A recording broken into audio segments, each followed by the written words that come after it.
starting with you, Josh, do you also fear that Ganassi and McLaren won't just be battling each other on the track in IndyCar, but also in a courtroom settling this matter legally? I really do, sadly. 100% this is going to end up in a courtroom, and that is not what anybody wants at all.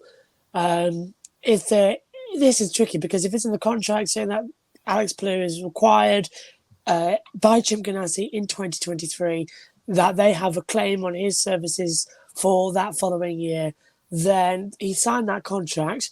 He should be able to accept that he's needed there for 2023.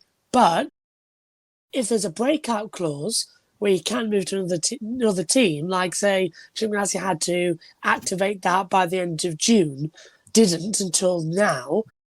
Alex has gone off and signed with McLaren. Then Alex is in the right. It's all about who had the signed contract first and who broke it first off. Alex must have told Chip Ganassi, I'm not going to be around next year.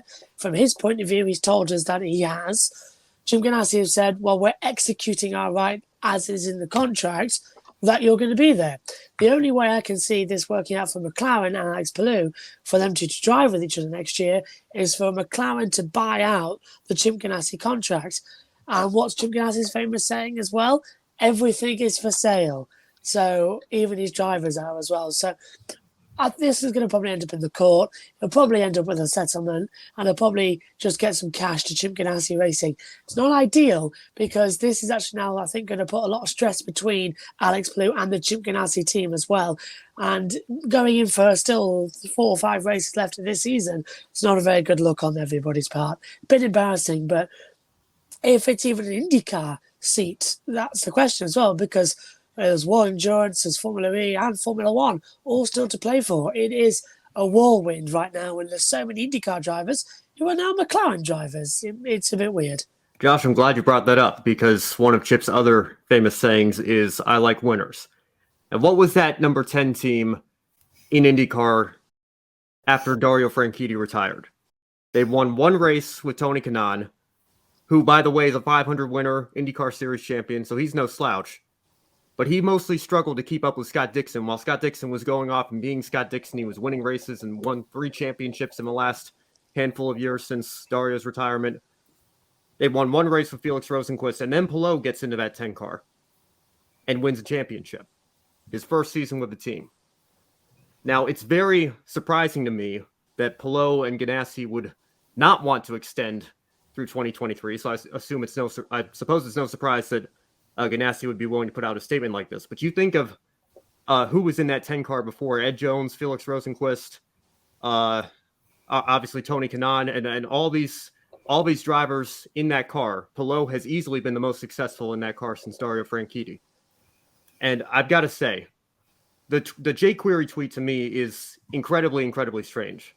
Now, I've nothing against Jay Query, obviously. Good for him for putting this out there, but a Ganassi team member said that this is fully accurate. We said what we said. It was in the press release. Palou's under contract. That makes me think that Ganassi might be under the impression that if Palou is contracted to McLaren, maybe it's something like what Colton Herta has right now, where McLaren have him as a part of the family. He can do test sessions for them, but as Colton Herta races for Andretti Autosport, Alex Palou is contracted to race with Ganassi through the end of next season. But this is the weirdest situation to me that I can think of, not just in motorsports, in any sport that I've ever seen. Imagine if this was the winter of 2020 and the New England Patriots announced, we've extended Tom Brady, he's going to be our quarterback through the end of next season. And then a few hours later, Tom Brady comes out and says, this press release was put out, it included a statement in my name, it's not factual, I've told the team I'm moving on. And then like 5 or 10 minutes later, the Buccaneers come out and say, we've signed Tom Brady to be our quarterback for 2020. That's essentially what happened here in the IndyCar Series with one of their top young rising stars in Alex Palou. It's a crazy, crazy situation. And to answer the question, I'm with Josh. I don't see how this doesn't end up in court if it doesn't get resolved soon. With McLaren's ability to lure the top young talents away from other powerhouse IndyCar teams, does it look like they're trying to build a super team? And is that healthy for the IndyCar Series? It does, and it can be. And I'll go back to something that I've said multiple times on these grid shows here. The last team not named Ganassi, Andretti, or Penske to win an IndyCar Series championship was Panther Racing 20 years ago. They did it in 2002 with Sam Hornish Jr. I'm not going to count the years that Sebastian Bourdais swept Champ Car, in the final years of the split. We know Champ Car was on its way out at that point. I'm talking the IndyCar Series that we know it as it is today. It's been 20 years since somebody outside of those three teams won a championship. Now, look at the talent that McLaren is gathering here.